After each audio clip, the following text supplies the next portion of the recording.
प्यारे बच्चों, एक बार फिर सभी का स्वागत करते हैं हमारे और आपके इस प्यारे से बेहतरीन से प्लेटफॉर्म विद्याकुल पे। और सभी बच्चों को एक बार गुड इवनिंग। सभी लोग जल्दी जल्दी लाइव आ जाओ बेटा, आज की क्लास को शुरू करते हैं। आज हमारा चैप्टर नंबर फर्स्ट का लेक्चर नंबर 3 है, जहां पे हम लोग बहुत ही मजेदार और इंटरेस्टिंग टॉपिक पढ़ने वाले हैं। तो सभी लोग जल्दी जल्दी आ जाएं बच्चों। सभी को good evening, good evening, good evening बेटा। सभी को राम राम, जय श्री राम, जो भी हो। Good evening, good evening, good evening. सब लोग आ जाओ भाई, सब लोग आज क्लास की स्टार्ट करते हैं। सभी को हाय हेलो, सब लोग आ गए हो? ठीक है, तो बेटा आज हमारा फिजिक्स का लेक्चर नंबर 3 है। आज 2024 के बच्चों के लिए फिजिक्स का तीसरा लेक्चर है। कुछ बच्चे हो सकता है आज की क्लास में नए आए हों, लेकिन आपको घबराना नहीं है। पहले तो आपको पहला दूसरा वीडियो जरूर देखना है, उसके बाद इस लेक्चर नंबर 3 को भी अच्छे से एंजॉय करना है। ठीक है, चीजें हैं समझ में जरूर आप लोगों के आएंगी, ऐसी कोई बात नहीं कि समझ में ना आए। चीजें हैं, बस खुल के आएंगी सामने। ठीक है, तो चलिए बेटा हम लोग स्टार्ट करते हैं आज की क्लास को। सभी लोग आ गए? हाँ, चलो भाई, सब लोग आ गए। ठीक है, तो आज बेटा हमारा तीसरा लेक्चर है। तीसरे लेक्चर के पहले जो हम लोगों ने कल डेली प्रैक्टिस पेपर आपको दिया था, जिसके अंतर्गत हमने आपको कुछ सवाल दिए थे, उन सवालों को सबसे पहले हम लोग हल करेंगे। तो आ जाओ, एक एक करके सारे सवाल को हम लोग हल करते हैं और सारी चीजों को अच्छे से समझते हुए चलते हैं आगे। ठीक है, तो बस 1 सेकंड का समय मैं आपका लूंगा। ठीक है, हाँ चलिए, तो आज की क्लास में सबसे पहले हम लोगों ने जो क्वेश्चन आपको दिए थे, उन क्वेश्चनों को हल करना है। तो ये आपके सामने आ रहे हैं आपके सवाल, प्यारे प्यारे सवाल। ठीक है, इन सवालों को सबसे पहले हम लोग हल करेंगे। चलो बेटा, तो सबसे पहले ये सवाल आ रहे हैं, बस 1 सेकंड लगेगा। बताओ, इसमें से पहला दूसरा तीसरा में से कौन सवाल नहीं आया? पहला दूसरा तीसरा सवाल में से कौन सा सवाल नहीं आया, एक बार बताओ। बच्चे कह रहे हैं पहला। पहले के लिए भी आप थोड़ा सा रुक जाओ। पहला क्वेश्चन अभी हम रुक जाते हैं, क्योंकि परावैद्युतांक के बारे में हमने थोड़ा सा कल ज्यादा डिस्कशन नहीं किया था। दूसरा सवाल आप सभी को बताते हैं। कह रहा, दो प्रोटॉनों के मध्य लगने वाले प्रतिकर्षण बल की गणना करनी है, उनके बीच की दूरी 4 होते 10 की घाते -15 हो। तो एकदम आसान सा सवाल था बेटा। Q1 1/4 पाई Q1 Q2 बटे आर स्क्वायर लगा देना था। 1/4 पाई की वैल्यू 9 × 10⁹ प्रोटॉन पर आवेश 1.6 × 10⁻19, दूसरे प्रोटॉन पर भी 1.6 × 10⁻19 और बीच की दूरी r का मान ये दिया था। ये वाला सवाल आराम से आप सभी को लगा लेना चाहिए था। तीसरा सवाल हम लोग डिस्कस करते हैं। तीसरा और दूसरा एक ही जैसे, इसलिए तीसरा डिस्कस करते हैं। सवाल वाले कह रहे हैं, दो अल्फा कण 0.1 में एंगस्ट्रॉम की दूरी पर है, उनके बीच वैद्युत प्रतिकर्षण बल और गुरुत्वाकर्षण बल से कितने गुना होगा। ठीक है, सवाल में कैलकुलेशन जम के भरा हुआ है। दो अल्फा कण है, एक दूसरे से 0.1 एंगस्ट्रॉम की दूरी पर है, 0.1 एंगस्ट्रॉम की दूरी पर है।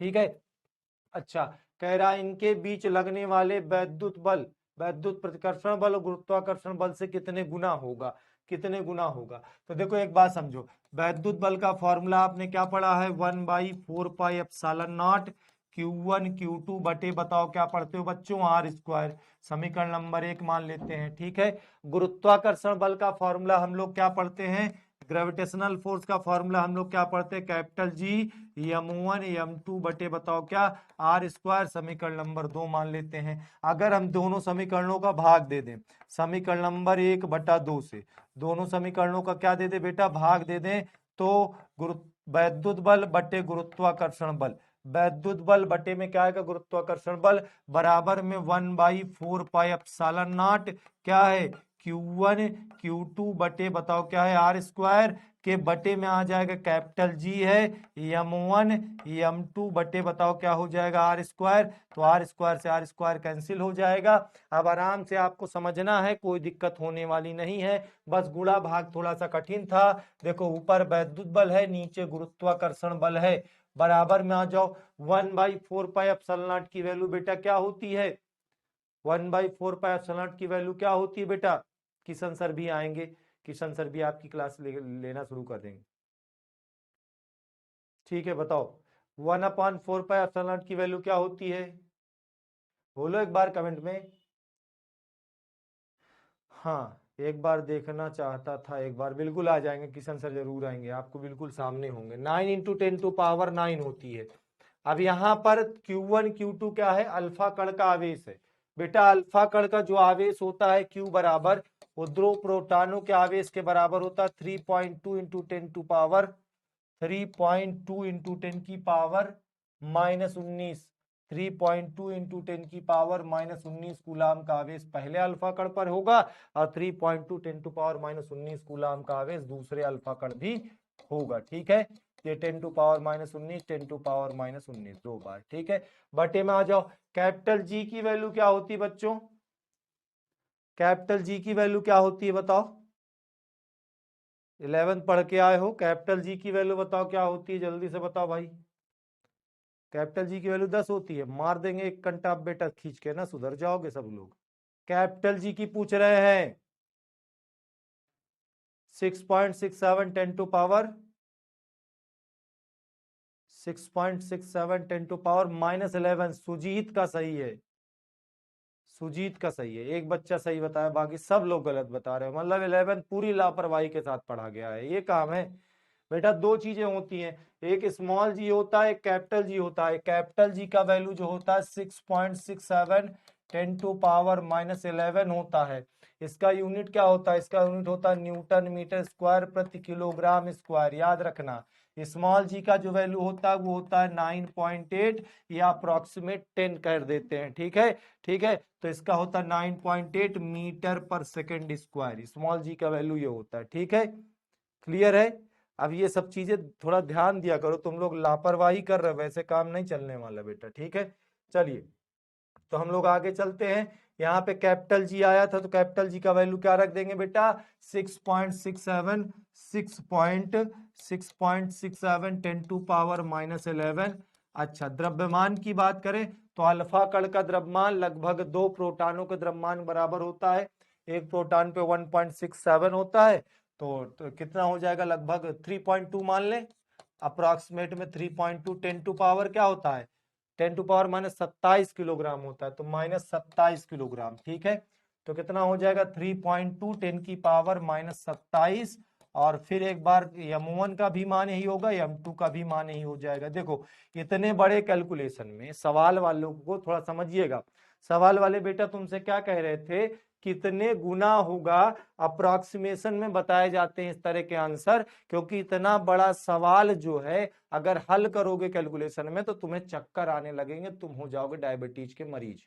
ठीक है, तो इसमें हम लोग क्या करते हैं? केवल 10 की पावर का कैलकुलेशन अप्रोक्सीमेशन में कर लेते हैं, लगभग में। ठीक है, 10 की पावर ऊपर देख लो, 19 दूना 38, 38 में से 9 गए, माइनस का 28 बचेगा। नीचे पावर आ जाओ, 27 दूना 54, और 54 और 11 कितना हो जाएगा बेटा? 54 11 हो जाएगा, 54 11 65 ना। अब ये 65 ऊपर चला जाएगा तो एफ ई बटे में एफ जी लगभग बराबर हो जाएगा। 65 में से 28 घटाओ, 10 की पावर 15 में से 8 गए 7 बचेगा, और ये बचेगा 5 में से 2 गए 3 37। ठीक है, तो लगभग कहें कि वैद्युत बल जो होगा वो गुरुत्वाकर्षण बल से 10 की घाते 37 गुना होगा। अप्रोक्सीमेशन में इसका आंसर ये हो जाएगा। ठीक है, क्लियर है बेटा? पावर, अच्छा sorry sorry sorry sorry sorry sorry बच्चों, सॉरी सॉरी सॉरी, -65 जुड़ जाएगा यार, 8 5 13 थोड़े गड़बड़ हो गई, जुड़ जाएगा ये पावर,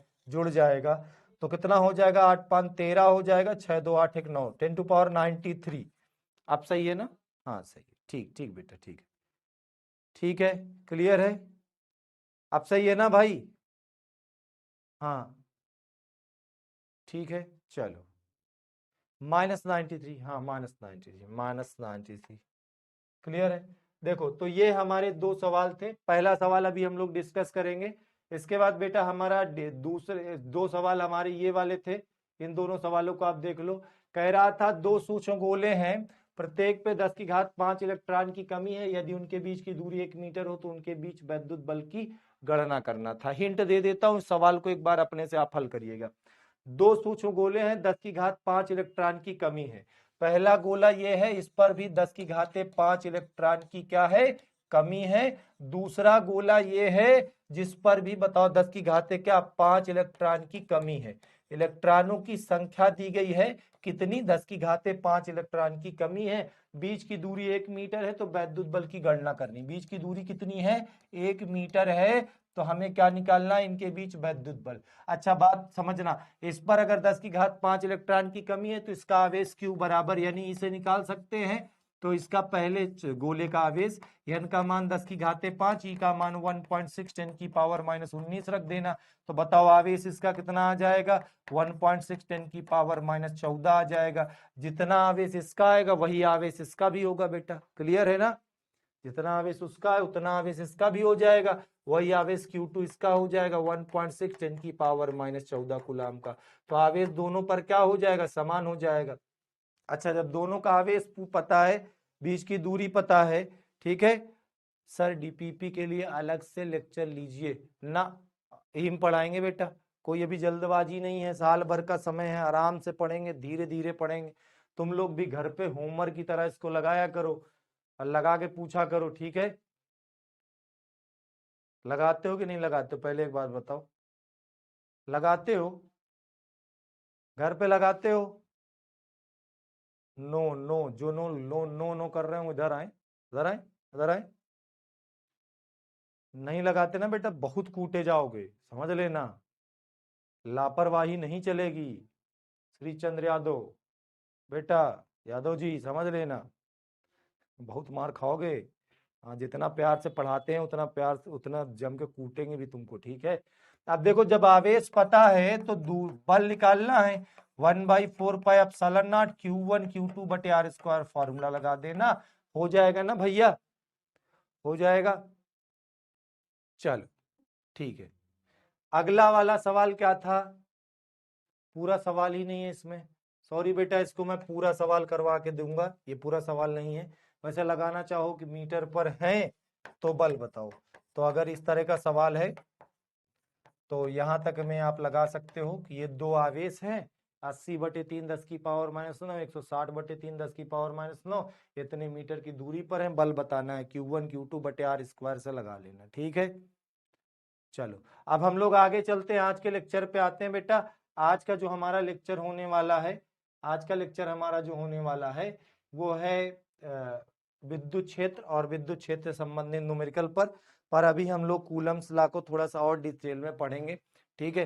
तो आज हम लोग क्या क्या पढ़ने वाले हैं, पहले हम कूलाम के नियम पर आधारित किसी प्रकार के न्यूमेरिकल पढ़ेंगे, फिर हम लोग समझेंगे विद्युत क्षेत्र क्या होता है, और फिर उसके बाद हम लोग समझेंगे बेटा विद्युत क्षेत्र की तीव्रता क्या होती है। तो आज हम लोग ये तीन चीजों को सीखेंगे, पहले कूलाम के नियम पर आधारित न्यूमेरिकल, फिर विद्युत क्षेत्र क्या होता है, फिर हम लोग समझेंगे विद्युत क्षेत्र की तीव्रता क्या होती है, ठीक है। तो सबसे पहले जहां तक कल हम लोगों ने पढ़ा था उसके आगे शुरू करते हैं। कल हम लोगों ने लास्ट टाइम पे कूलाम के फॉर्मूले का कूलाम का फार्मूला पढ़ा था, F बराबर 1/4πε0 Q1 Q2 बटे R स्क्वायर। उसके साथ साथ बच्चों कल हम लोगों ने पढ़ा था ε0 की विमा क्या होती है, ε0 का मात्रक क्या होता है, ε0 का मान क्या होता है। आज उसके बाद हम लोग सबसे पहले पढ़ेंगे ε0 कितने प्रकार का होता है, ठीक है। ε0 के प्रकार, ε0 के प्रकार पहले हम लोग पढ़ेंगे, आराम से समझिएगा। तो बेटा ε0 आपको 3 प्रकार का मिलेगा मार्केट में, ठीक है, मार्केट में कह रहा हूं, मार्केट में नहीं मिलेगा। पहला जो मिलेगा ε0, जिसे हम कुल विद्युतशीलता कहते हैं, क्या कहते हैं, कुल या निरपेक्ष विद्युतशीलता, कुल या क्या कहते हैं बेटा, निरपेक्ष विद्युतशीलता। जो केवल ε0 लिखा हो तो उसे कुल या निरपेक्ष विद्युतशीलता कहते हैं। केवल एप्सिलॉन लिखा हो, मैंने एप्सिलॉन नॉट लिख दिया है, सॉरी, केवल एप्सिलॉन लिखा हो। अगर कहीं पे एप्सिलॉन नॉट लिखा हो तो इसे कहते हैं निर्वात के सापेक्ष विद्युतशीलता, निर्वात की विद्युतशीलता, इसे हम क्या कहते हैं, निर्वात की विद्युतशीलता, ठीक है, इसे हम क्या कहते हैं, निर्वात की विद्युतशीलता। और एक एप्सिलॉन नॉट, एप्सिलॉन आर मिलेगा, एक आपको मिलेगा एप्सिलॉन आर, एप्सिलॉन आर, जिसे हम कहते हैं सापेक्ष विद्युतशीलता, सापेक्ष विद्युतशीलता। तो परावैद्युतांक, सॉरी परावैद्युतांक पे अभी बाद में आएंगे, अभी हम लोग आते हैं एप्सिलॉन कितने प्रकार के, एप्सिलॉन 3 प्रकार के। एक एप्सिलॉन केवल लिखा हो तो उसका मतलब होता है कुल या निरपेक्ष विद्युतशीलता, एप्सिलॉन नॉट का मतलब होता है निर्वात की विद्युतशीलता, और एप्सिलॉन आर का मतलब होता है सापेक्ष विद्युतशीलता। क्या मतलब होता है बेटा, सापेक्ष विद्युतशीलता, क्लियर है।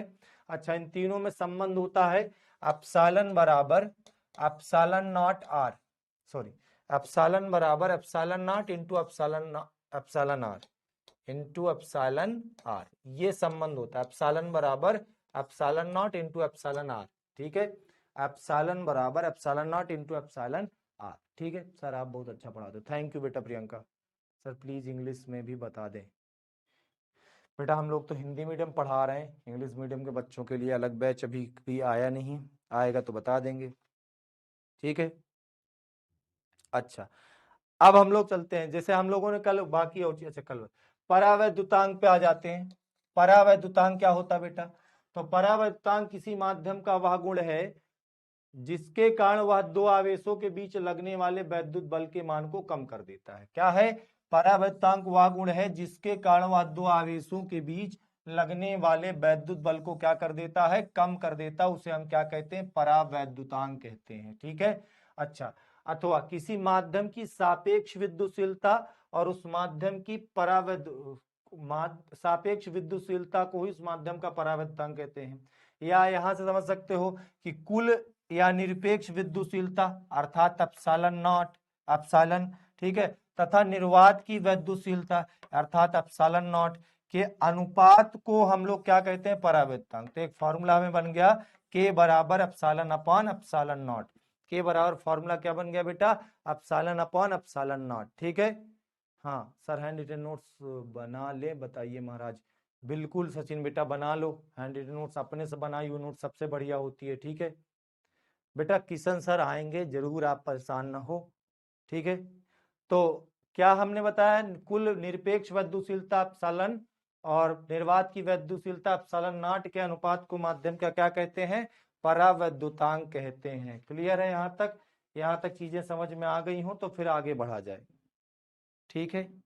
हाँ सर, देखिए पहला सवाल शायद इसी पे था हमारा वाला, देख लेते हैं।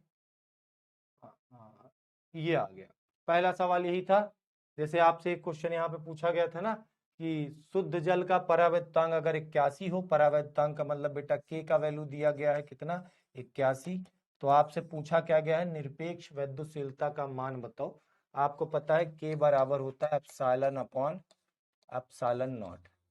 के बराबर क्या होता है? एप्सिलॉन अपॉन एप्सिलॉन नॉट, ठीक है। इसमें जो एप्सिलॉन लिखा है इसे हम लोग क्या कहते हैं? कुल या निरपेक्ष विद्युतशीलता। तो यहाँ से एप्सिलॉन बराबर क्या हो जाएगा? एप्सिलॉन नॉट के तिर्यक गुणा करा लोगे। एप्सिलॉन नॉट की वैल्यू आपने कल पढ़ी थी 8.85 10⁻⁻12 होती है, याद आया? के का वैल्यू 81 रख देना, गुणा करा के हल कर लोगे, हो जाएगा। पहला क्वेश्चन इसी पे था, हो जाएगा, समझ में आया? बेटा बायो की क्लास आपकी मंडे से चलेगी। फिर से एक बार समझा देते हैं सवाल को। परावैद्युतांक के का वैल्यू 81 दिया है, निरपेक्ष विद्युतशीलता पूछा है। अभी मैंने आपको फॉर्मूला बताया के बराबर एप्सिलॉन अपॉन एप्सिलॉन नॉट। निरपेक्ष विद्युतशीलता अर्थात एप्सिलॉन की वैल्यू पूछी है, तो एप्सिलॉन बराबर निकालोगे तो तिर्यक गुणा हो जाएगा, एप्सिलॉन नॉट के हो जाएगा। एप्सिलॉन नॉट की वैल्यू बेटा 8.85 10⁻12 होती है और के का वैल्यू 81 दिया है, गुणा करा लेना, जो भी आए आंसर हो जाएगा, ठीक है। कैलकुलेशन आप लोग थोड़ा सा कर लेना घर पे, क्योंकि अगर हम लोग क्वेश्चन एप्सिलॉन आर का मतलब होता है बेटा सापेक्ष विद्युतशीलता, रिलेटिव, आर फॉर रिलेटिव आता है ना, तो इसलिए उसे सापेक्ष विद्युतशीलता देते हैं, ठीक है। चलो आगे हम लोग चलते हैं। परावैद्युतांक हम लोगों ने समझ लिया। अब बेटा हम लोग समझेंगे दो आवेशों के बीच हवा में बल और माध्यम में बल में संबंध, ठीक है। इसको आराम समझना। जब दो आवेश हवा में हो, जब दो आवेश बेटा कहां पर हो? हवा में हो। आवेश हवा में हो, हवा में हो तो इनके लिए हमारे पास फॉर्मूला क्या बनता है? फोर्स इन एयर का फॉर्मूला है 1/4 एप्सिलॉन नॉट Q1 Q2 बटे बताओ क्या बनता है? R square. यही फॉर्मूला बनता है, बोलो हाँ सर। यही फॉर्मूला बनता है, बोलो हाँ सर, बोलो भाई। डेली कुछ बेटा ऐप पे ऐप के टेस्ट सेक्शन में जाना, वहां मिल जाता है, आप अपने से कुछ देते रहा करो, ठीक है। यही बनता, बहुत बढ़िया। चलो आगे चलते हैं। अब अगर दो आवेश माध्यम में है, जब दो आवेश कहाँ है बेटा? माध्यम में है। दो आवेश कहां पर हैं बच्चों? माध्यम में हो। अगर माध्यम में हो तो F medium, force in medium का फॉर्मूला क्या बनता है? 1/4 एप्सिलॉन नॉट के हो जाता है Q1 Q2 और बटे में क्या होता है? R square. इसको मानो समीकरण नंबर 2। अब अगर हम इन दोनों संबंधों का भाग दे दें भैया, दोनों संबंधों का क्या दे दे, भाग दे दे समीकरण नंबर 1/2 से। तो 1/2 अगर करोगे तो force in air divide by force in medium बराबर में क्या हो जाएगा बताओ, बराबर में 1/4 पाई है Q1 Q2 बटे बताओ क्या है R², और बराबर में बटे में क्या हो जाएगा, ये वाला आ जाएगा कितना 1/4 पाई के Q1 Q2 बटे बताओ क्या है R²। तो यहाँ से Q1 Q2 बटे R², Q1 Q2 बटे R², 1/4 पाई और 1/4 पाई कट जाएगा। के कहाँ चला जाएगा बताओ, ऊपर चला जाएगा, ठीक है, के चला जाएगा, वो कहाँ चला जाएगा ऊपर। तो force in air divide by force in medium बराबर आ गया के, या तो फिर ये गुणा करा लो, तो फोर्स इन एयर बराबर के times of force in medium. इसका मतलब हुआ दो आवेशों के बीच हवा में लगने वाला वैद्युत बल माध्यम में लगने वाले वैद्युत बल का के गुना होता है। क्या होता है बेटा, के गुना होता है। व्हाट इज के को बोलोगे माध्यम का परावैद्युतांक, ठीक है। नहीं समझ में आया सर एक बार फिर से, ठीक है बेटा फिर से बता देते, कोई दिक्कत नहीं, फिर से बताते। संजना फिर से, हाँ सब, नफीसा बानो सर वो डेली का कुछ नहीं रहता है बेटा, मैं एक बार चेक करता हूँ नफीसा, ठीक है तुम परेशान मत, एक बार चेक करता हूँ, ठीक है। चलो एक बार फिर से, एक बार फिर से, एक बार फिर से, ठीक है। तो हम आते हैं, जब दो आवेश हवा में होते हैं तो हमारे पास फॉर्मूला है फोर्स इन एयर का 1/4 पाई Q1 Q2 बटे R², समीकरण नंबर 1। जब दोनों आवेश माध्यम में हो तो फोर्स इन मीडियम का 1/4 पाई के Q1 Q2 बटे R², दोनों को डिवाइड करोगे 1/4 पाई कट जाएगा, Q1 Q2 बटे R², Q1 Q2 बटे R² कट जाएगा, के हमारा ऊपर चला जाएगा, तो force in air divide by force in medium बराबर के आ गया, ठीक है। तो अगर यहां से क्रॉस मल्टीप्लाई करा दोगे, force in air equal to हो जाएगा K times of force in medium. इसका मतलब कि दो आवेशों के बीच हवा या निर्वात में लगने वाला वैद्युत बल माध्यम में लगने वाले वैद्युत बल का के टाइम्स होता है, के गुना होता है, ठीक है। चलो चलो यहां तक समझ में आ गया भैया, बाबूजी समझ में आ गया, ठीक है। चलो आगे चलते हैं हम लोग समझेंगे, आगे हम लोग समझेंगे। तो पहला क्या था, वैद्युत बल में संबंध। अब हम लोग वैद्युत बल की दिशा समझेंगे, दो आवेशों के बीच लगने वाले वैद्युत बल की दिशा के बारे में समझते हैं। तो बेटा दो आवेशों के बीच दो प्रकार का बल लगता है। जब आवेश समान प्रकृति के होते हैं तो उनके बीच फोर्स ऑफ रिपल्सन लगता है, ठीक है, अर्थात दोनों बल एक दूसरे, दोनों आवेश एक दूसरे को प्रतिकर्षित करते हैं। जब दो आवेश विपरीत प्रवृत्ति के होते हैं तो एक दूसरे को आकर्षित करते हैं, ठीक है। एक बच्चा पूछ रहा है इंपॉर्टेंट टॉपिक बता दीजिए, वाह बेटा बड़े तेजस्वी हो तुम लोग। बेटा सिलेबस अक्टूबर तक खत्म हो जाएगा, अभी तो शुरुआत हुई है, तुम लोग अक्टूबर और नवंबर शुरू कर दिए। हम लोगों का इतिहास रहा है, पिछले कई वर्षों से पढ़ा रहे हैं, साल भर में हम बच्चों को 3 बार पढ़ाते हैं। पहला तो उसे फुल ईयर बैच पढ़ाते हैं, और जो बच्चा अभी से विजय बैच पे ज्वाइन है उसको साल भर में दोबारा किसी बैच में इनरोल होने के लिए कोई अलग से फीस भी नहीं देनी है, उसके लिए साल भर के सारे बैच फ्री हो चुके हैं। क्योंकि एक बार हमारे ऐप पे कोई बच्चा आता है तो हमारे घर का बच्चा हो जाता है, उसके लिए साल भर में कोई दोबारा पेमेंट भी नहीं करनी है। आप सुन लो, अभी हम आप लोगों को लिए फुल ईयर बैच लेके आए हैं। जैसे ही आपका नवंबर या दिसंबर, नवंबर लास्ट या दिसंबर फर्स्ट वीक हम लोग स्टार्ट करते हैं क्रैश कोर्स। 2 महीने का ताबड़तोड़ रिवीजन कराते हैं बच्चों के पूरे कोर्स का, और उसके बाद हम लोग जब एग्जाम के 15 दिन बचते हैं तो एग्जाम के 15 दिन पहले हम उनको सैंपल पेपर सॉल्यूशन कराते हैं, और ठीक है, तो वो कराएंगे, ठीक है। अच्छा, और दूसरी चीज, एक चीज ध्यान दीजिएगा, साल भर मन लगा के पढ़ना, नहीं तो कल्याण नहीं होगा। साल भर मन लगा के पढ़ना। तुम्हारा नाम ले लेते हैं बेटा, तेजस्वी गुप्ते, क्या नाम, तेजस्वी गुप्ता। डरना नहीं, फिजिक्स से पढ़ना है तो फिजिक्स आएगी। जब दोनों आवेश समान प्रकृति के हों तो बच्चों यहां पर देखो, जैसे दो आवेश हैं प्लस क्यू, अच्छा बेटा, एक छोटी जानकारी और दिमाग में आ गई अचानक, अभी आज सुबह पेपर की न्यूज पढ़ा। इस साल आपके 100% सिलेबस को बोर्ड ऑफिस ने मंजूरी दे दी है। कोविड-19 चल रहा था, तो जिसके कारण आपके 30% सिलेबस को रिड्यूस करके पढ़ाया जा रहा था। इस वर्ष आपका 100% कोर्स आपके एग्जाम में आएगा, तो कुछ भी छोड़े नहीं। किताब में जितना भी दिया गया है वो सब कुछ आपको पढ़ना है, कुछ भी छोड़ना नहीं है। ठीक है, 100/100 पढ़ना है, मतलब किताब का एक भी पॉइंट, एक भी हेडिंग छूटनी नहीं है। तो इसलिए भ्रम में किसी प्रकार के ना रहें, 100% आपको सिलेबस कवर करना है। तो हम क्या कह रहे थे, जैसे दो आवेश प्लस क्यू हैं, एक दूसरे से आर दूरी पर रखे हैं।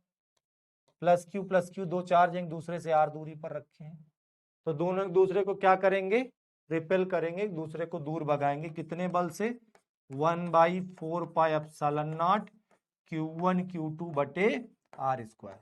दोनों आवेशों पर बल लगता है, और कितना बल लगता है बेटा, तो इतना बल लगता है।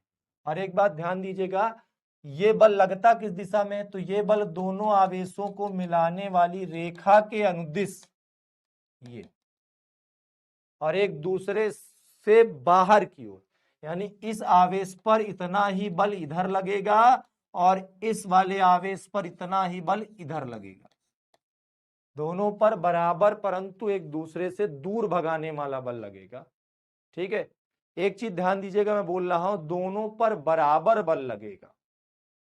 ठीक है, कभी कभी एक क्वेश्चन पूछ लेता है कि 40 कूलाम का एक आवेश है, दूसरा 10 कूलाम का आवेश है, बीच की दूरी 5 मीटर है, दोनों पर लगने वाले बलों का अनुपात ज्ञात करो। अब बच्चा परेशान हो जाता है कि 40 का है, वो 10 का है, 40 वाले पे कम लगेगा, 10 वाले पे ज्यादा लगेगा, ये है वो है। कुछ नहीं, पहला आवेश कितना भी छोटा हो, दूसरा आवेश कितना भी बड़ा हो, दोनों आपस में बराबर हो, कोई भी कंडीशन हो, पर दोनों के बीच में जो वैद्युत बल लगता है वो दोनों आवेशों पर बराबर लगता है। दोनों आवेशों के बीच जो वैद्युत बल लगता है दोनों आवेशों पर बराबर लगता है। अर्थात अगर हम कहें कि दोनों आवेशों पर लगने वाले वैद्युत बल का अनुपात बताओ, सवाल पूछ लें F1 अनुपाते, अगर हम आपसे क्वेश्चन पूछ लें कि F1 अनुपाते F2 बताओ कितना होगा, तो जब ये दोनों बल बराबर हैं तो दोनों आवेशों पर लगने वाले बलों का अनुपात क्या होगा, 1:1 हो जाएगा। समझ में बात आई बेटा? आप कभी क्वेश्चन में कंफ्यूज मत होना, चाहे ऑब्जेक्टिव में कई बार पूछा गया। ठीक है, हाँ, जैसे 10 और 40 के दे देगा, 10-40 कूलाम के, और एक पहला ऑप्शन 1:1 दे देगा, दूसरा 1:4 दे देगा, दूसरा तीसरा 4:1 देगा। तो बच्चे का दिमाग 4:1 या 1:4 पे ही चलता है, वो 1:1 पे नहीं चलता है। वो ध्यान दीजिएगा कि दोनों पर बराबर बल लगता है। ठीक है, दूसरी कंडीशन क्या है, जब दोनों आवेश विपरीत प्रवृत्त के हो तो बल बताओ कैसे लगेगा। अच्छा, मान लीजिए दो आवेश हैं, एक हमारे पास प्लस क्यू है, दूसरा आवेश बेटा हमारे पास माइनस क्यू है। दोनों के बीच का जो डिस्टेंस है वो डिस्टेंस दोनों के बीच का आर है। बताओ कितना डिस्टेंस है दोनों के बीच का, दोनों के बीच का डिस्टेंस आर है। ठीक है, अब यहां पर भी बल लगेगा। ठीक है, ये वाला आवेश को ये वाला आवेश खींचेगा, ये वाले आवेश को ये वाला आवेश खींचेगा। अच्छा, दोनों पर कितना बल लगेगा, दोनों पर जो बल का मान लगेगा वो 1/4πε0 Q1 Q2 बटे आर स्क्वायर के बराबर लगेगा। और फिर वही बात है कि पहले आवेश के कारण दूसरे पर बल इधर लगेगा, दूसरे आवेश के कारण पहले पर बल इधर लगेगा। ठीक है, और दोनों बल का मान आपस में बराबर होगा, दोनों पर बराबर बल लगता है, इसलिए इसका भी अनुपात कितना होगा बेटा, 1:1 होगा। समझ में बात आई कि नहीं आई? इसका भी अनुपात बताओ कितना होगा, 1:1 होगा।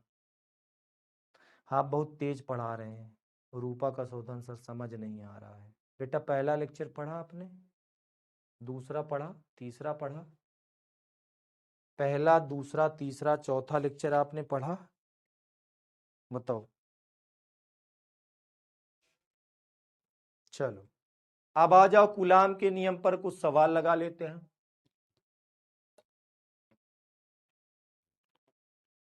कूलाम के नियम पर आधारित सवाल लगाने के पहले आपको बेटा सीखना पड़ेगा बलों का परिणामी कैसे निकालते हैं, बलों का परिणामी कैसे निकाला जाता है, पहले ये सीखते हैं।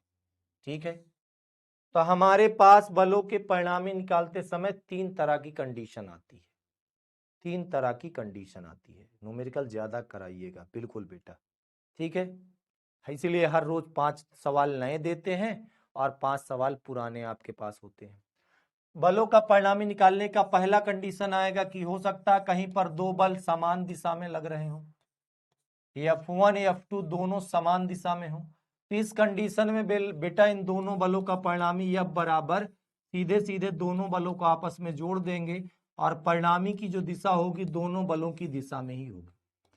तो समान दिशा में बलों का परिणामी बलों को जोड़ करके निकाल लिया जाता है। ठीक है, अच्छा दूसरा समझो, अगर मान लो किसी आवेश पर दो बराबर बल दो विपरीत बल लग रहे हैं, एक बल इधर लग रहा है F1 और दूसरा बल F2 इधर लग रहा है, तो जब दो विपरीत बल होंगे तो विपरीत बलों का परिणामी सदैव घटाकर निकाला जाता है। और एक बात ध्यान दीजिएगा, हमेशा बड़े बल से छोटे बल को घटाना है। क्या करना है बेटा, बड़े बल से छोटे बल को घटाना है। इसलिए मैं यहां पर F1 डिफरेंस F2 लिख रहा हूं, ये डिफरेंस का साइन है। डिफरेंस का मतलब जो इसमें से बड़ा बल होगा, F1 या F2 में से जो बड़ा बल होगा उससे छोटे बल को घटा देंगे। ठीक है, क्लियर है, बताओ। 11th में वेक्टर में आपने पढ़ा था, आराम से सर, एकदम आराम से पढ़ाएंगे भाई। क्लियर है, समझ में आ रहा है? ठीक है, ठीक है, ठीक है, ठीक है, ठीक है, हाँ ठीक भाई। चलो तीसरी कंडीशन हमारे पास क्या है, तीसरी कंडीशन हमारे पास क्या है, अगर मान लो किसी आवेश पर एक बल F1 इधर लग रहा है और दूसरा बल थीटा एंगल पर इधर लग रहा है और बीच का एंगल थीटा बन रहा है, यानी दो बल हैं जिनके बीच का एंगल कितना है, थीटा है। ठीक है, तो इन दोनों बलों का जो परिणामी होगा root of F1 square plus F2 square plus 2F1 F2 cos theta, क्या हो जाएगा, F1 square plus F2 square plus 2F1 F2 cos theta के बराबर हो जाएगा। ठीक है सर, मेरे बैच पेड नहीं किए अमित सर, अभी बेटा करवा देंगे, अमित सर से आपकी बात हुई थी, अमित सर करवा देंगे। ठीक है, कोई दिक्कत नहीं। तो दो बलों का परिणामी हम लोग इस तरह से निकाल लेते हैं। ठीक है, अच्छा एक सवाल इस पर मैं कहता हूं, आप सभी के सामने एक सवाल सामने बनाते हैं। जैसे हमने मान लो क्वेश्चन दिया कि एक 2 कूलाम का आवेश है, चित्र को समझिएगा, 2 कूलाम का आवेश है, दूसरा 4 कूलाम का आवेश है, दोनों एक दूसरे से हम सपोज दैट कह रहे हैं कि 2 मीटर की दूरी पर रखे हैं, दोनों एक दूसरे से बिटवा कहां रखे हैं, 2 मीटर की दूरी पर रखे हैं। और क्वेश्चन तुमसे ये पूछ लिया कि इनके ठीक बीच में रखे हुए 3 कूलाम के आवेश पर बल बताओ, इनके ठीक बीच में एक 3 कूलाम का आवेश रखा, इस पर बल बताना है। अब एक बात समझो, ठीक बीच में है इसका मतलब इस वाले आवेश से दूरी 1 मीटर हो जाएगी, बोलो हाँ सर, और इस वाले आवेश से भी दूरी 1 मीटर हो जाएगी, बोलो हाँ सर। दोनों तरफ से दूरी कितनी हो जाएगी, 1-1 मीटर हो जाएगी। हमसे क्या पूछा है, 3 कूलाम के आवेश पर बल बताओ। ठीक है, अच्छा हम मान लेते हैं कि 2 कूलाम का आवेश जो बल लगाएगा वो बल F1 है और जो 4 कूलाम का बल लगाएगा वो बल F2 है।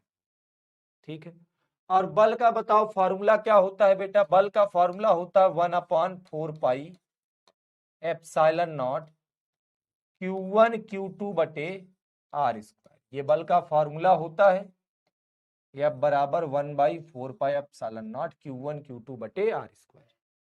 चलिए तो पहले हम इस वाले आवेश के द्वारा लगने वाले बल का मान निकालते हैं।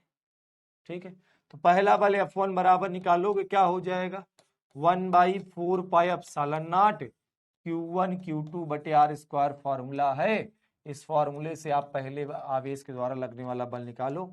बताओ 1/4 पाई एप्सिलॉन नॉट की वैल्यू 9 × 10⁻⁹, पहला आवेश 2 कूलाम का है, पहला Q1 ये Q2, पहला आवेश 2 कूलाम का है, दूसरा क्या है 3 कूलाम का, बीच क्या दूरी बताओ कितना, 1 का स्क्वायर। तो कुल मिला के इस प्रकार से ये बल आ जाएगा 9 दूनी 18 तिक्का 54 गुणते 10 की पावर 9, इतने न्यूटन का बल आ जाएगा। ठीक है, इसी प्रकार से अगर हम दूसरे आवेश के द्वारा लगाए जाने वाले बल F2 का मान निकालें तो 1/4 पाई एप्सिलॉन की वैल्यू 9 इंटू 10 की पावर 9 रख देंगे। उधर से बताओ बेटा कितना है, पहला आवेश 4 कूलाम, दूसरा कितना है 3 कूलाम। एक आवेश है 4 कूलाम का और एक आवेश है 3 कूलाम का, बीच का डिस्टेंस कितना है 1 मीटर का स्क्वायर कर देते हैं। ठीक है, तो इस प्रकार से दूसरे आवेश के द्वारा लगाए जाने वाला बल F2 कितना हो जाएगा, 9 चौको 4 तियां 12 नियम 108, 108 गुणते 10 की पावर 9 न्यूटन का इतना बल लगेगा। अब देखो ये दोनों बल तो आपने निकाल लिया और इन बलों का परिणामी ही बल ही 3 न्यूटन पर लगने वाला बल होगा। सर जो आप लोग हैंड रिटन नोट दिए हैं उससे नोट्स बनाएं कि डेली के पीडीएफ से, बेटा दोनों से बना लो, कौन सा घर में तुम्हें काम रहता है। तुम लोगों को भी बताओ, घर के तुम कलेक्टर वलेक्टर हो क्या, जिलाधिकारी हो, किसी पद पर हो, डीएम हो, एसडीएम हो, हाँ सचिव हो, क्या हो, घर पे खाली बैठे रहोगे तो ठीक है, नोट्स की अच्छे बनाए, चल हमारे टाइम नहीं लेता, चल हमारे मुंह बनाते रहते, खाना बनाते हैं। अरे खाने तो बस तुम्हारे जीवन में रह गया, बस खाना बनाओ खाओ आराम से, खा खा के सब खाने के लिए। तुम लोग धरती पे जीने के लिए नहीं पैदा हुए हो, तुम लोग धरती पे खाने के लिए पैदा हुए हो। खा खा के एकदम मोटे होते चले जा रहे हो हैं। इतना मत खाया करो, हैं जब देखो तब खाना, शुरुआत बस सुबह उठो खाओ, शाम हो खाओ, दोपहर को खाओ, खाओ खाओ खाओ, क्या चल रहा है खाने के लिए बस। धरती के बोझ हो बेटा, अगर भगवान तुम लोगों को जिस दिन धरती से उठा लेगा ना उस दिन धरती बहुत हल्की फील करेगी। तुम लोग इतना खा खा के नरक मचाए हो, क्या बताऊं। चलो इधर आ जाओ, देखो ये बता दोनों इधर से धनावेश थे ना, दोनों धनावेश थे, दोनों के बीच फोर्स ऑफ रिपल्सन लगेगा, ये आवेश इस आवेश पर बल इधर लगाएगा, और ये भी दोनों धनावेश थे, बोलो हाँ सर। तो ये वाला आवेश भी इसको क्या करेगा, दूर भगाएगा, ये वाला बल इधर लगेगा। तो ये F1 F2 दोनों की डायरेक्शन आपने क्या देखी, जस्ट अपोजिट डायरेक्शन है बेटा। तो यहां पर इनका परिणामी बल क्या हो जाएगा, दोनों को घटाकर निकालते हैं। ठीक है, चलो तो लिखेंगे 3 कूलाम पर परिणामी बल, 3 कूलाम पर बताओ क्या निकालेंगे, परिणामी। परिणामी बल के लिए क्या करेंगे, बड़े से छोटे को घटाएंगे। F1 F2 में कौन बड़ा है, F2 बड़ा है F1 छोटा है, तो F2 से क्या घटा देते हैं बच्चों, F1 घटा देते हैं। तो बल F का मान हो जाएगा, F2 का मान 108 गुणते 10 की पावर 9 माइनस कर देंगे 54 गुणते 10 की पावर 9, तो परिणामी बल कितना आ जाएगा बताओ, 54 गुणते 10 की पावर 9 न्यूटन। क्लियर है सवाल, समझ में आ गया है सब लोगों को, आगे चला जाए। यहां तक समझ में आ गया भैया, बहुत बढ़िया, ठीक है। राजू बिटवा एक बार फिर से देख लेना, वीडियो अपलोड हो जाए तो फिर से देख लेना, ठीक है। आगे हम लोग चलते हैं, आज हम लोग अब समझेंगे पहले विद्युत क्षेत्र। अभी कूलाम के नियम पे थोड़ा बहुत डिस्कशन और होगा, कल की क्लास में करेंगे, लेकिन अब हम लोग आज के टॉपिक को थोड़ा सा क्लियर करते हैं कि विद्युत क्षेत्र क्या होता है और विद्युत क्षेत्र की तीव्रता क्या होती है। विद्युत क्षेत्र जिसको अंग्रेजी में बेटा क्या बोलते हैं, इलेक्ट्रिक फील्ड, गौर से समझिएगा, क्या बोलते हैं, इलेक्ट्रिक फील्ड बोलते हैं। क्या होता है विद्युत क्षेत्र, आपने पढ़ा कि जैसे कोई आवेश रखा है तो एक आवेश दूसरे आवेश पर बल लगाएगा, एक आवेश क्या करेगा, दूसरे आवेश पर बल लगाएगा, और जो बल लगता है वो बल दूरी के वर्ग का व्युत्क्रमानुपाती है।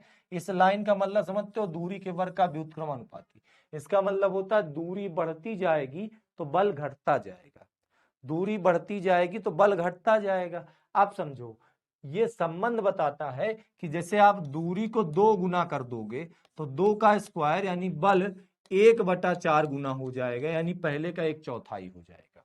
आप दूरी को 3 गुना कर दोगे तो 3 का स्क्वायर बल हमारा घट करके 1/3 का स्क्वायर 1/9 गुना हो जाएगा।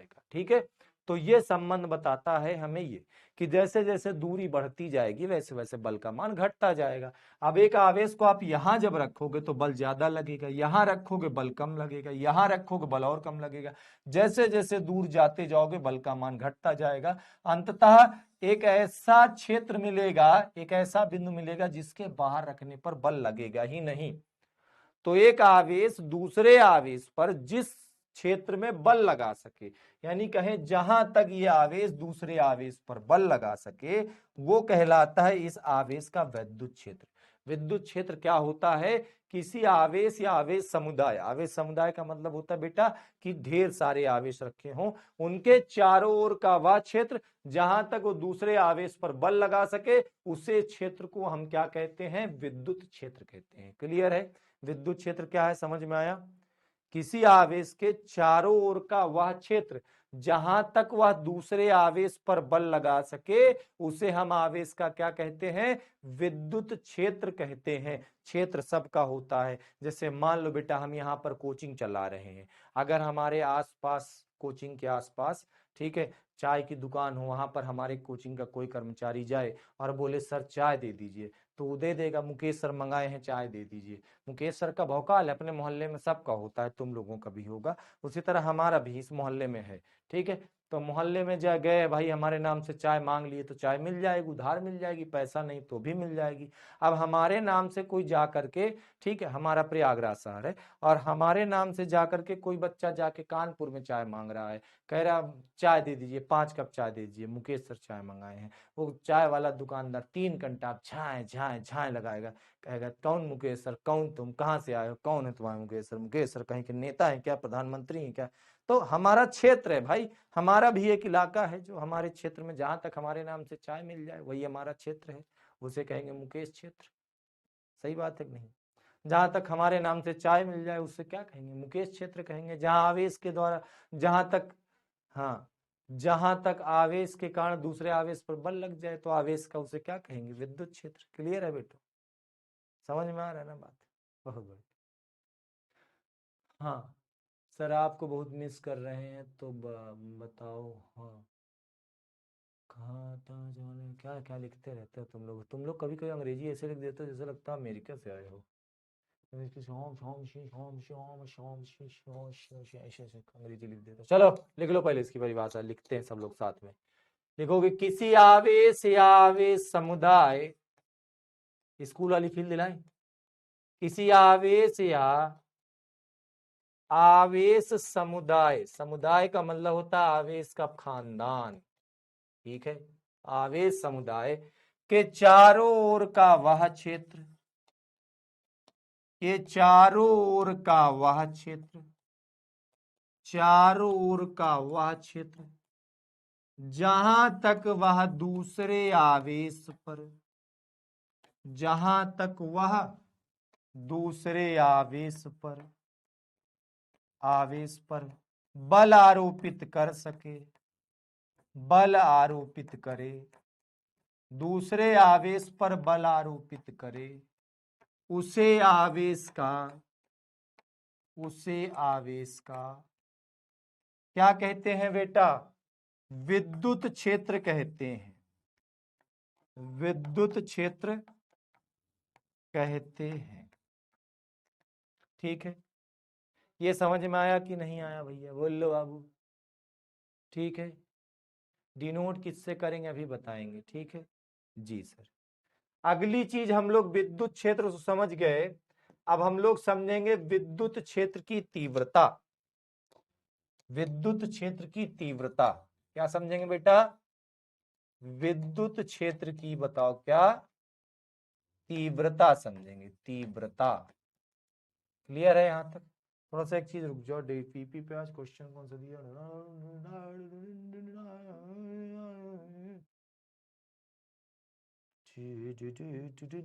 विद्युत क्षेत्र की तीव्रता क्या है? आवेश के चारों ओर हमने बताया ऐसा क्षेत्र जहां तक वो दूसरे आवेश पर बल लगा है वो क्या कहलाता है? विद्युत क्षेत्र कहलाता है। बेटा एक चीज समझिएगा, अगर यहां पर कोई आवेश को आप रखोगे तो ये आवेश बल लगाएगा, यहां पर रखोगे बल लगाएगा, यहां पर रखोगे बल लगाएगा। फर्क क्या है? जब पास में होगा तो ज्यादा बल लगाएगा, दूर जाओगे बल कम हो जाएगा, और दूर जाओगे तो बल और कम हो जाएगा। बोलो, बात समझ रहे हो? समझ रहे हो विनोद? पास में होगा बल ज्यादा लगाएगा, दूर जाएगा बल कम हो जाएगा, और दूर जाएगा और कम बल हो जाएगा। समझ रहे हो विनोद? बोलो, समझ रहे हो ना? बोलो, समझ रहे हो? हाँ समझ, ठीक। तो हम क्या कह रहे थे, बल कम ज्यादा होता रहता है। इसको एक भाषा में और समझें, हम कहें यहां पर विद्युत क्षेत्र ज्यादा है, बल ज्यादा लग रहा है भैया, विद्युत क्षेत्र ज्यादा है। यहां विद्युत क्षेत्र कम है, कम बल लग रहा है, कम है।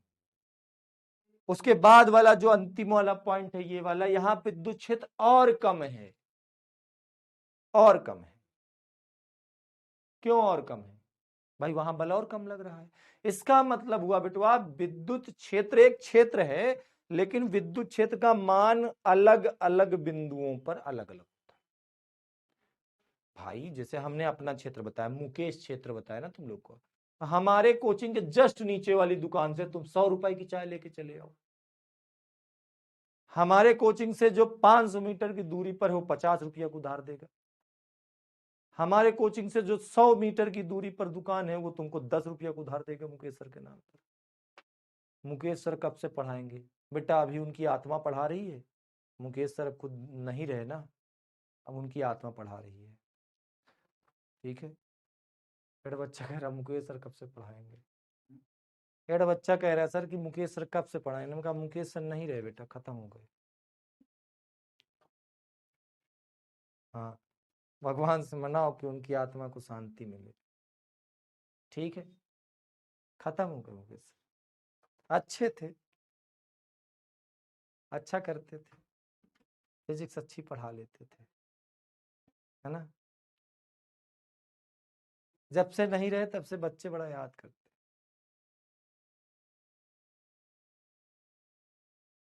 चलो ठीक है, लेकिन आप लोग बड़े अच्छे हो। मुकेश सर नहीं रहे, खुश हो ना तुम लोग?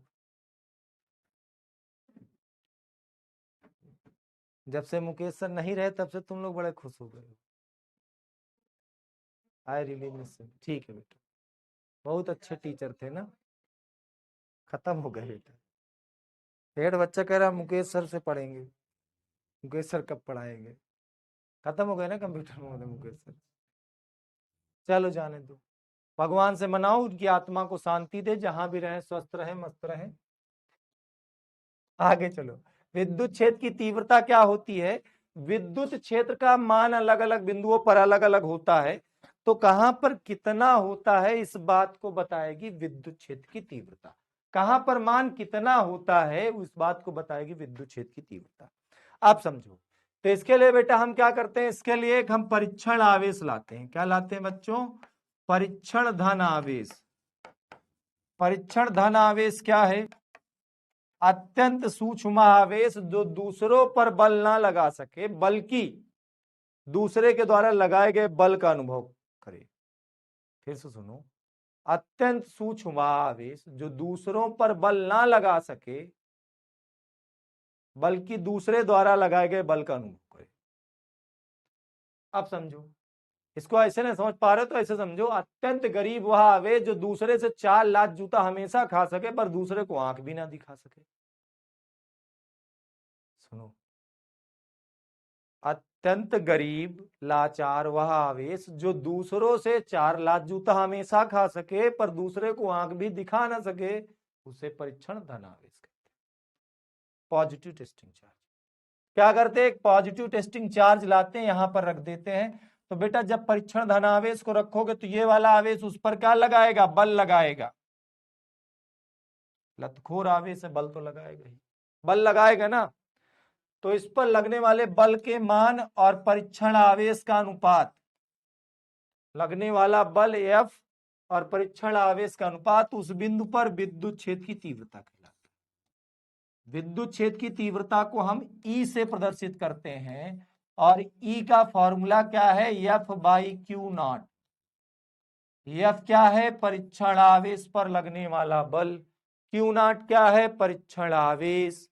E क्या है? बिंदु पर वैद्युत क्षेत्र की तीव्रता। परिभाषा क्या बनेगी बेटा? यदि Q0 का वैल्यू 1 कूलाम कर दें तो बताओ E का मान F के बराबर होगा। इसका मतलब हुआ 1 कूलाम के आवेश पर जो बल लगेगा उसे हम क्या कहते हैं? उस बिंदु पर वैद्युत क्षेत्र की तीव्रता कहते हैं। किताब में बड़ी सुंदर सी ऐसी परिभाषा लिखी रहती है, एकांक परीक्षण धनावेश पर लगने वाले वैद्युत बल को उस बिंदु पर विद्युत क्षेत्र की तीव्रता कहते हैं। क्या बोलेंगे बेटा? एकांक परीक्षण धनावेश पर, एकांक परीक्षण धनावेश पर लगने वाले वैद्युत बल को, लगने वाले बताओ किसको? विद्युत बल को उस बिंदु पर, बल को उस बिंदु पर विद्युत क्षेत्र की तीव्रता कहते हैं। उस बिंदु पर विद्युत क्षेत्र की तीव्रता कहते हैं। समझ में आया? कोई डाउट तो नहीं किसी को? बोलो। हाँ, फिजिक्स वाली मैथ पढ़ा दीजिए, उसका आप 5 रुपए दीजिए। फिजिक्स वाली मैथ पढ़ाने का आप 5 रुपए दीजिए, ठीक है? चलो आगे चला जाए भैया। बेटा शिवा एक बार वीडियो को फिर देख लेना। तो E बराबर F/Q0 समझ में आ गया बच्चों? अगर हम लोग यहां पर आ जाते हैं, E बराबर F/Q0, ये हमारे जो फॉर्मूला है, इससे अगर हम लोग मात्रक निकालें तो बताओ क्या बनेगा? न्यूटन प्रति कूलाम। विमा निकालो तो क्या बनेगी? न्यूटन के लिए mLt -2, कूलाम के लिए विमा क्या होती? AT। ऊपर चला जाएगा, क्या हो जाएगा बच्चों? mLt -3A -1 विमा हो जाएगी, ठीक है? तो अब इसके बेस पर विद्युत क्षेत्र की तीव्रता के आधार पर आपको आज के ये कुछ सवाल दिए जा रहे हैं, जो कि आपके आज तीसरे दिन का होमवर्क होगा। घर पे आप इसको सॉल्व करोगे। कुछ 3 सवाल, 2 सवाल ये हैं, 2 सवाल ये हैं, 2 सवाल ये हैं। उत्तर सहित दिए गए हैं, जो आ जाए ठीक है, जो ना आए वो ज्यादा ठीक है, ताकि कल हमें बताने का मौका मिले। तो बच्चों आज हम लोगों ने सबसे पहले क्या क्या पढ़ा, एक बार रिवीजन करते हैं। सबसे पहले हम लोगों ने परावैद्युतांक क्या होता है ये पढ़ा। परावैद्युतांक क्या है? परावैद्युतांक वह गुण है जो दो माध्य आवेशों के बीच लगने वाले वैद्युत बल के मान को कम कर देता है। इसके बाद हम लोगों ने क्या पढ़ा? कूलाम के नियम पर सवाल लगाना। कूलाम के नियम में लगने वाले बल की दिशा में क्या पढ़ा बच्चों? लगने वाले बल की दिशा के बारे में हम लोगों ने पढ़ा। जब 2 समान आवेश होंगे तो उनके बीच लगने वाला वैद्युत बल दोनों आवेशों को मिलाने वाली रेखा के अनुदिश दोनों आवेशों से बाहर की ओर लगेगा। जब 2 विपरीत आवेश होंगे तो उनके बीच लगने वाला वैद्युत बल दोनों आवेशों को मिलाने वाली रेखा के अनुदिश दोनों आवेश की ओर लगेगा, ठीक है? इसके बाद हम लोगों ने क्या पढ़ा? विद्युत क्षेत्र क्या होता है? किसी आवेश या आवेश समुदाय के चारों ओर का वह क्षेत्र जहां तक दूसरे आवेश पर बल लगाया जा सके उसे हम लोग विद्युत क्षेत्र कहते हैं। फिर हम लोगों ने विद्युत क्षेत्र की तीव्रता पढ़ा। विद्युत क्षेत्र की तीव्रता क्या होती है? किसी आवेश के चारों ओर किसी एकांक परीक्षण धनावेश पर लगने वाले वैद्युत बल को उस बिंदु पर विद्युत क्षेत्र की तीव्रता कहते हैं, ठीक बेटा? अब उसके बेस पर आप ये क्वेश्चन लगाओगे। अगली क्लास का हमारा जो टॉपिक होगा वो होगा विद्युत द्विध्रुव अक्ष व निरक्ष पर तीव्रता ज्ञात करना। कल हम लोग इलेक्ट्रिक डाइपोल के बारे में पढ़ेंगे। बड़ा लेक्चर होने वाला है कल का, ठीक है? बहुत अच्छे टीचर थे, हंसी नहीं रुक रही है। ठीक है, चलो आज के लिए इतना ही रखते हैं। अपना ख्याल रखना, पढ़ाई लिखाई करते रहना, खुश रहना, मस्त रहना, स्वस्थ रहना, ठीक है? पढ़ाई लिखाई में व्यस्त रहना, ठीक है? बाय बाय, टेक केयर बेटा, लव यू ऑल। मिलते हैं फिर कभी। ख्याल रखना अपना, पढ़ाई लिखाई करते रहना। ऑल द वेरी बेस्ट प्यारे प्यारे बच्चों। आज के लिए बस इतना ही रखते हैं।